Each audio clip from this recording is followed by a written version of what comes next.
आपल्याकडे दिले 1/13 आणि कंस दिलाय. मग त्याचा नियम आहे कंचे भागू बेव. मग आधी कंस सोडून घ्यायचा.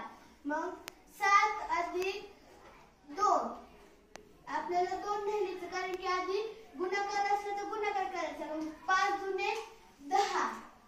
आता परत दिले गुणुले.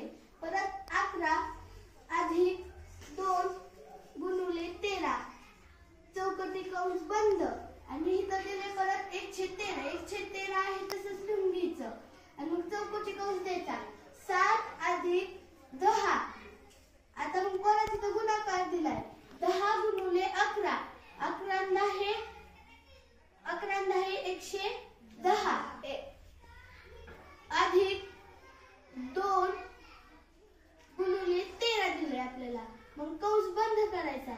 मग परत 1/13 चौकटी कंस 7 अधिक 110 अधिक परत इथं गुणाकाराची क्रिया आहे. मग 13 दुने 24 चौकटी कंस बंद. 1/13 चौकटी कंसात 7 अधिक 110 117